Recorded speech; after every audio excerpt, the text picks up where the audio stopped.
ప్రియమైన సహోదరుని సహోదరులారా, ప్రభువును రక్షకుడైన యేసుక్రీస్తు వారి దివ్యనామన మీ అందరికీ నా ప్రేమపూర్వకమైన శుభాభివందనాలు. దేవుడు తనని నమ్ముకున్న బిడ్డలందరినీ ఆదుకొనుటకు, ఆదరించుటకు, మేలు చేయుటకు వారికి ఎప్పుడూ సమీపముగా ఉంటాడు. ఏ సమయంలోనైనా, ఏ సందర్భంలోనైనా, ఎలాంటి పరిస్థితుల్లోనైనా, ఎలాంటి చిక్కుముడులలోనైనా ఆయన నీకు వెన్నుదన్నుగా ఉండి ఆలోచన చెప్పి నిన్ను ఆదరించి నీకు మేలు చేస్తాడు. అందుకనే దేవుడు అన్నాడు, యెహోవా ఉత్తముడని రుచి చూచి తెలుసుకోండి. ఆయనను నమ్ముకుని, ఆయన మీద ఆనుకొని, ఆయన చేత దీవించబడటకు దేవుడు నిత్యము తన చేతులు చాపి మనలను తన దగ్గరకు పిలుస్తూనే ఉన్నాడు. తనని నమ్ముకున్న బిడ్డలకు దేవుడు అనేక విధాలుగా సహాయం చేస్తాడు. ఆయన ఎలా చేస్తాడో ఒక విషయాన్ని చూద్దాం. ఇజ్రాయేలీలు ఐగుప్తు దేశంలో 430 సంవత్సరాలు బానిసలుగా ఉన్నారు. ఐగుప్తులు దురహంకారముతో ఇజ్రాయేలుల మీద దురుసుగా ప్రవర్తించి వాళ్ళ చేత వెట్టి చాకిరీ చేయించుకుని వాళ్ళని ఎంతో బాధపరిచారు. ఆ సమయంలో ఇజ్రాయేలులు తమ దేవుడికి మొర్ర పెట్టుకున్నారు. ఎట్టకేలకు దేవుడు నిర్ణయ కాలంలో మోషేను పిలుచుకుని, మోషే ద్వారా ఇజ్రాయేల్ ప్రజలను ఐగుప్తు చెరలో నుండి విడిపించి వారిని కనానుకు తీసుకువెళుతున్నాడు. పొమ్మని చెప్పినట్టే చెప్పి మళ్ళీ ఇజ్రాయేలును తరిమే పనిలో పడ్డారు ఐగుప్తీలు. ఇజ్రాయేలును ముందుకు సాగుతూ ఎర్ర సముద్రం దాకా వచ్చేశారు. ఐగుప్తుల సేనలు ఇజ్రాయేలును తరుముతున్నాయి. ఇప్పుడు ఇజ్రాయేలుల పరిస్థితి ఏంటంటే, ముందు గొయ్యి వెనక నుయ్యి అయిపోయింది. ముందు చూస్తే ఎర్ర సముద్రం, దారి క్లోజ్ అయిపోయింది, ఏ దారి లేదు. అదే సమయంలో ఐగుప్తులు రౌద్రముతో తరుముతూ వస్తున్నారు. వన్స్ ఐగుప్తులు కనుక మన కనుకొని మనల్ని సమీపించారంటే మనలో ఏ ఒక్కడు బతకడు. ఈ రోజుతో ఇజ్రాయేలీలు అనే చాప్టర్ క్లోజ్ అయిపోద్ది. ఇజ్రాయేలీయుడు అనేవాడు ఇక భూమి మీద ఉండడు అని భయపడిపోతున్నారు ఇజ్రాయేలీలు. అప్పుడు దేవుడు మోషేతో మాట్లాడాడు, మీరు భయపడవద్దు, మీరు ఊరకనే నిలిచియుండి దేవుడు కలిగించే రక్షణను చూడండి అని దేవుడు చెప్పి ఎర్ర సముద్రమును 2 పాయలు చేశాడు. మాత్రమే కాక చెప్పాడు, నేడు మీరు చూస్తున్న ఐగుప్తులను ఇక నెన్నటికీ చూడరు.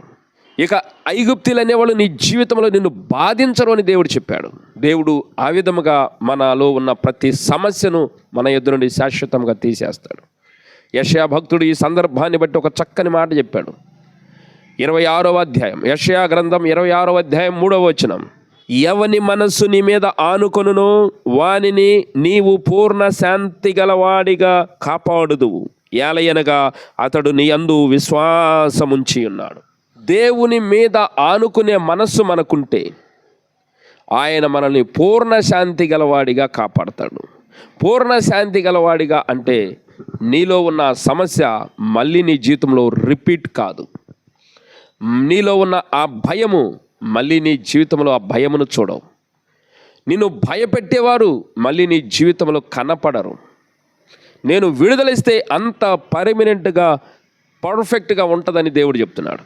ఇజ్రాయేలీల జీవితాలలో అతి పెద్ద భయాన్ని కలిగించినది ఐగుప్తీలు.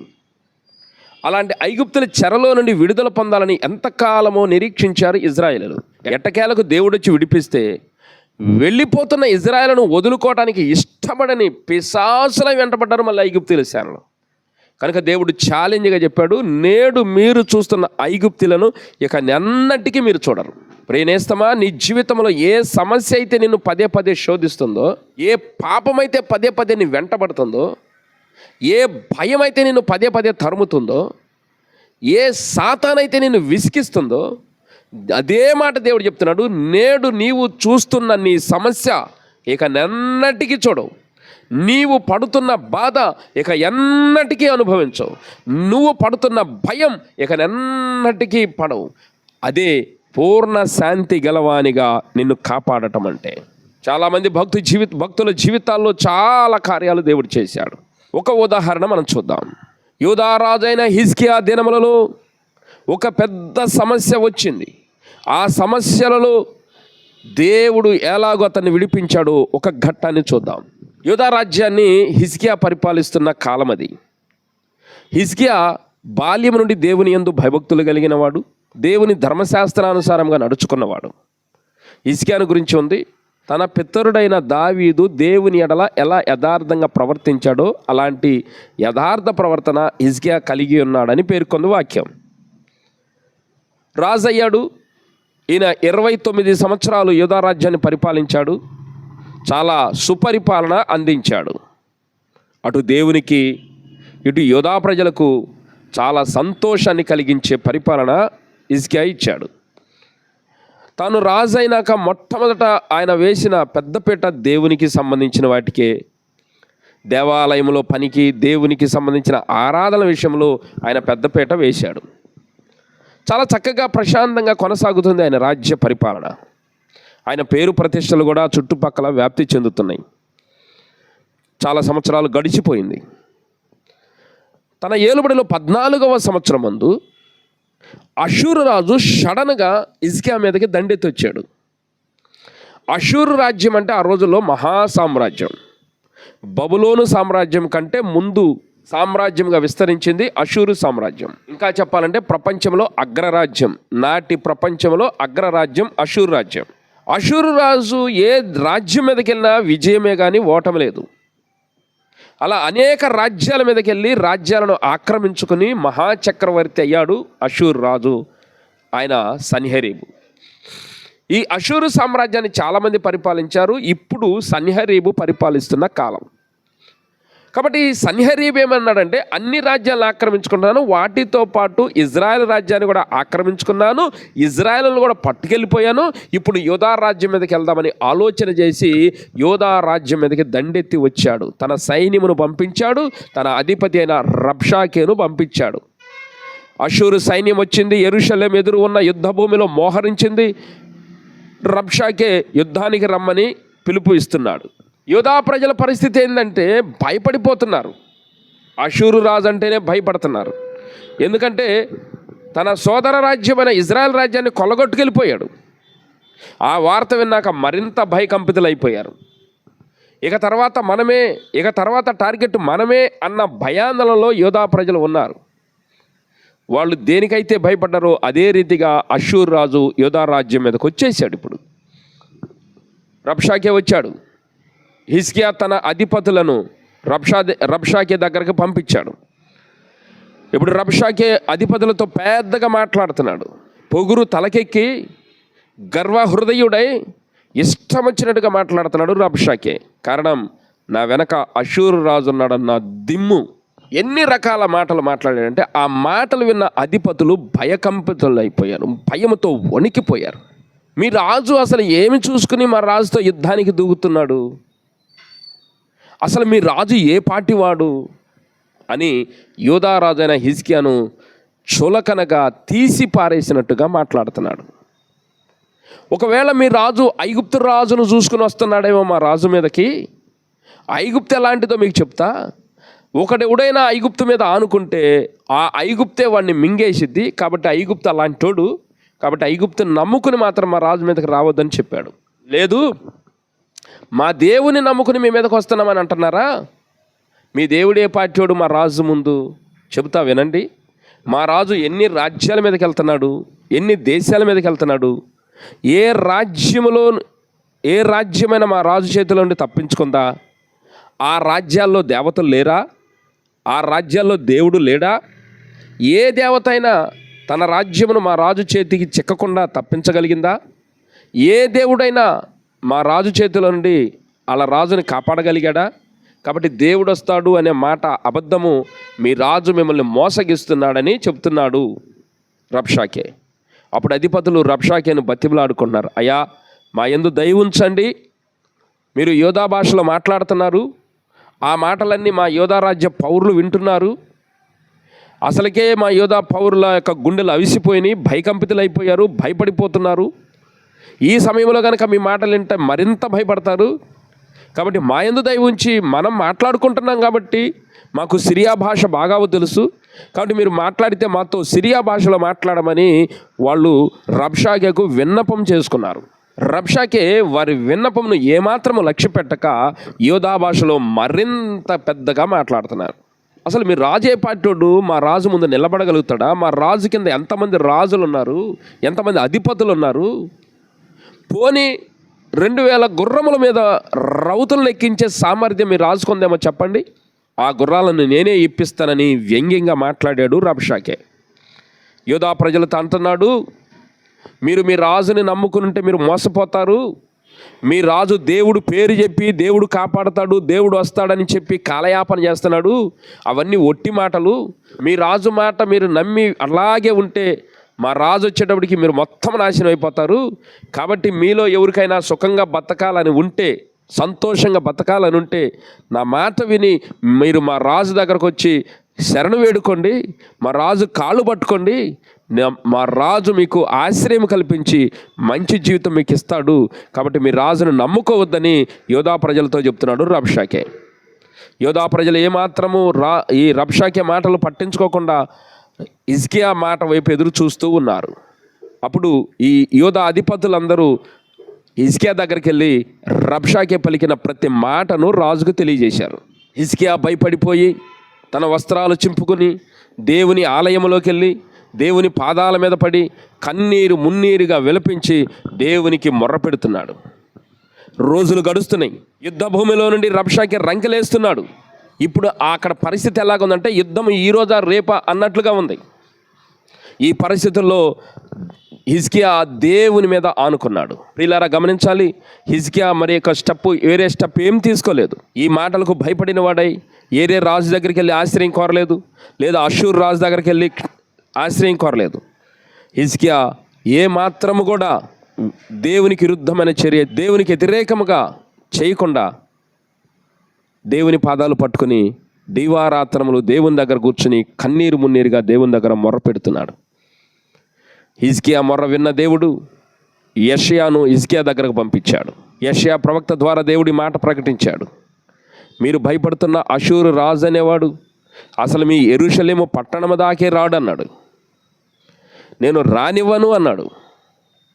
ఆ అషూరు రాజుకి మీరు అసలు భయపడొద్దు, నేను ఆ అషూరు రాజును మీ పట్టణం దాకా రానివ్వను అని చెప్పాడు దేవుడు. దానికి నేను ఒక పని చేయబోతున్నాను. ఆ పని ఏంటంటే అతనిలో ఒక ఆత్మను నేను పుట్టిస్తాను. ఆ వదంతి విని వాడు దేశమునకు పారిపోతాడు. ఆ దేశమందే ఖడ్గము చేత నేను అతన్ని కోలజేయుదును అని దేవుడు చెప్పాడు. నీ ప్రార్థన నేను విన్నాను, నీ ప్రార్థనకు నేను సమాధానం ఇస్తున్నాను, నీ ప్రార్థనకు నేను నీ మీద కనికరం చూపించాను. ఇప్పుడు నేను చెప్పే మాట ఏంటంటే అసలు అషూర్ రాజు అనేవాడు మీ యెరూషలేము పట్టణము దాకా కూడా రాడు. రాకుండా నేనేం చేస్తానంటే అతనిలో ఒక ఆత్మను పుట్టిస్తాను, ఒక వదంతిని పుట్టిస్తాను. ఆ వదంతిని విని ఆ రాజు భయపడి తన దేశానికి పారిపోతాడు. ఆ దేశమందే ఖడ్గం చేత అతన్ని కోలజేస్తాను. ఇది నేను చేయబోతున్నానని దేవుడు చెప్పాడు. ఇది మీరు నమ్మాలంటే నేను ఒక సూచన మీకు చెప్తా. ఆల్రెడీ మీరు ఈ సంవత్సరం పంట విత్తారు కదా, ఆ పంటను మీరు కోసుకుంటారు, ఆ పంటను మీరు తింటారు. ఈ సంవత్సరమే కాదు, 2వ సంవత్సరం కూడా మీరు పంటను విత్తుతారు, పంటను కోసుకుంటారు, పంటను తింటారు. 2వ సంవత్సరమే కాదు, 3వ సంవత్సరం కూడా మీరు పంట విత్తుతారు, పంట కోసుకుంటారు, పంట తింటారు. ఇప్పుడు మీ పరిస్థితి ఏంటంటే ఈరోజో రేపు కాకపోతే ఎల్లుండో అషూర్ రాజు అనేవాడు వస్తాడు, మమ్మల్ని ఓడిస్తాడు, వీలైతే మాలో చాలామందిని చంపేస్తాడు, లేకపోతే ఆయన దేశానికి చెరకు తీసుకెళ్తాడు అన్న భయంలో మీరున్నారు. కానీ నేను చెప్పే మాట మీరు వినండి. ఈ సంవత్సరం పంట తింటారు, వచ్చే సంవత్సరం పంట తింటారు, ఆపై సంవత్సరం పంట కూడా తింటారు. అంటే ఏంటి? అషూర్ రాజు అనేవాడు మీ మీదకి రాడు, మిమ్మల్ని చంపేయుడు, మిమ్మల్ని చెరకు తీసుకెళ్ళడు. నేను ఈ పని చేస్తానని దేవుడు యెషయా భక్తుని ద్వారా ప్రవచనం చెప్పించాడు. ఆ మాట ఎప్పుడైతే హిజ్కియా విన్నాడో హిజ్కియా ప్రాణం తెప్పరిల్లింది. స్తోత్రం కలుగును గాక. అది ప్రకటించింది మనుషుడు కాదు, దేవుడు కదా. హిజ్కియా మనసు తెప్పరిల్లింది, హిజ్కియా సేవకులు తెప్పరిల్లారు.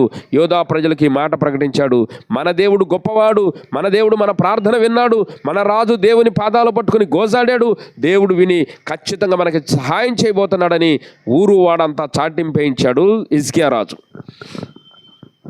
ఆ రాత్రే అషూరు సైన్యంలోనికి దేవుడు ఒక దూతను పంపించాడు. ప్రియులారా, ఆ దూత కత్తి దూసి వెళ్ళి ఆ సైన్యములో 185,000 మందిని హతమార్చాడు. ప్రగల్భాలు పలికిన రబ్షాకే ఎటుపోయాడో అడ్రస్ లేడు. కనుక ఎప్పుడు కూడా దేవునికి వ్యతిరేకంగా మాట్లాడకూడదు. కూర్చున్నవాడు కూర్చున్నట్టే చచ్చిపోయాడు, పండుకున్నవాడు పండుకున్నట్టే చచ్చిపోయాడు, నిలబడినవాడు నిలబడినట్టే చచ్చిపోయాడు. ఏమైందో తెలియదు, ఏ మనుషుడు రాలేదు, ఏ రక్తపాతం జరగలేదు, ఏ యుద్ధం జరగలేదు, ఏ అరుపులు కేకలు లేవు, సైలెంట్గా చచ్చిపోయారు. అంటే ఒక తెగులును దేవుడు పంపించాడు. ఉదయకాలం మందు లేచి చూస్తే అన్ని శవాల గొట్లే, యుద్ధమేమీ జరగలేదే, ఏమైందో అంతు చెక్కలేదే. కనుక అక్కడున్న సైన్యులు కొంతమంది అషూర్ రాజుకు వర్తమానం పంపారు. రాజా, ఈ రబ్షాకే అనేవాడు ఉన్నాడు చూడు, ఈ పనికి మాలినోడు, వాడికి నువ్వు అధికారం ఇచ్చి పంపావు, వాడు నోరుని కంట్రోల్ చేసుకుండా విచ్చలవిడిగా మాట్లాడాడు. వాడు మాట్లాడేటప్పుడే మేము అనుకున్నాము, వాడు రాజుని తిడితే పర్లేదు, వాళ్ళ దేవుణ్ణి తిట్టాడు. వాళ్ళ దేవుడి సంగతి మనకు తెలియందా? ఐగుప్తులకి ఏమి చేశాడో మనకు తెలుసు. ఎంతమందిని ఎన్ని రకాలుగా బాధలకు గురి చేశాడో, ఫిలిస్తీన్లు ఎన్ని రకాల బాధలకు గురి చేశాడో మనం వింటూనే వచ్చాము. అన్ని విని కూడా వీడు మదమెక్కి తలకు పొగురెక్కి నువ్వున్నావు కదా అన్న అహంకారంతో విర్రవిగి మాట్లాడాడు. కనుక ఇప్పుడు రాజు రాలేదండి, సైన్యము రాలేదండి, వాళ్ళ దేవుడు వచ్చాడు. రాజు అయితే మనిషి కనపడతాడు కొట్టొచ్చు, సైన్యం అయితే మనుషులు కనపడతారు కొట్టొచ్చు. వాళ్ళ దేవుణ్ణి ఆడ కనపడతాడు మనకి? వాళ్ళ దేవుణ్ణి ఎలా కొడతాం మనం? కాబట్టి మన సైన్యంలో 185,000 మంది చచ్చిపోయారు అని వర్తమానం రాజుకు పంపించారు. ఆ మాట వినగానే సన్హెరీబు గుండెల్లో దడ పుట్టుకొచ్చింది. ఇక ఆయన కార్యకలాపాలన్నీ ఆపేశాడు. యుద్ధాలు జరుగుతున్న చోట యుద్ధాలు ఆపేశాడు, రాజ్య విస్తరణ ఆపేశాడు, పరిపాలన ఆపేశాడు. ఇప్పుడు తనను తాను కాపాడుకునే పనిలో పడ్డాడు సన్హెరీబు. పారిపోయి తన దేశంలోకి వెళ్ళిపోయి తన రాజనగర్లో ఉన్నాడు. అక్కడ కూడా మనసు నెమ్మది లేదు, ఎవరో తరుముతున్నట్టుంది, మృత్యువు వెంటబడుతున్నట్టు ఉంది, మరణ భయము కలిగింది. భయకంపితుడైపోయి ఏం చేయాలో అర్థం కాక ఇక ప్రత్యామ్నాయముగా తను ఆరాధించే దేవత గుడిలోకి వెళ్ళి పూజలు చేయటం ప్రారంభించాడు. ఇదే సమయంలో తన కడుపును పుట్టిన 2 కొడుకులు లేచి వెళ్ళి దేవాలయంలోకి వెళ్ళి సన్హెరీబును కత్తితో పొడిచి చంపి వాళ్ళు వేరే దేశం పారిపోయారు. చూశారా దేవుడు ఎంత గొప్ప కార్యం చేశాడు? కనుక ఎవని మనసు దేవుని మీద ఆనుకుంటుందో వానిని దేవుడు పూర్ణ శాంతి గలవాడిగా కాపాడతాడు. ఇక మీదట హిజ్కియా జీవితంలో సన్హెరీబు లేడు. ఇక మీదట యూదా రాజ్యంలో అషూర్ రాజుని గురించిన భయం లేదు. కనుక దేవుడు చేస్తే ఆ సమస్య కుక్కట్టి వేళతో సహా పెకలించి అవతల పడేస్తాడు. దేవుడు కలుగజేసుకుంటే నిన్ను ఇబ్బంది పెట్టే సాతానుని కుక్కటి వేళతో సహా పెకలించి నీ జీవితంలో నుండి తరిమి కొడతాడు. ఈ రోజున నీకున్న భయం, ఈరోజు నీకున్న సమస్య, ఈరోజు నిన్ను బాధపడుతున్న బాధ, రోగం, వ్యాధి, భయకంపితుడు అయ్యావేమో, మరణ భయంతో ఉన్నావేమో, మనుషులను చూసి భయపడుతున్నావేమో, దేవుని తిరస్కరించే ప్రజలను చూసి భయకంపితుడు అవుతున్నావేమో. ఈ రోజున నువ్వు చేయాల్సిన పని, ఆనాడు హిజ్కియా ఏమైతే చేశాడో అలాగా హిజ్కియాలాగా దేవుని మీద ఆనుకునే మనస్సు నీకుంటే, దేవుని మీద ఆనుకుని దివారాత్రములు నీ సమస్యనెత్తి దేవునికి చెప్పి మొర్రపెట్టగలిగితే ఆయన ఖచ్చితంగా నీ పక్షమున కదులుతాడు, నిన్ను పూర్ణ శాంతి గలవానిగా చేస్తాడు. అంటే ఇక మళ్ళీ నీ జీవితంలో ఆ సమస్య పునరావృతం కాకుండా చేస్తాడు.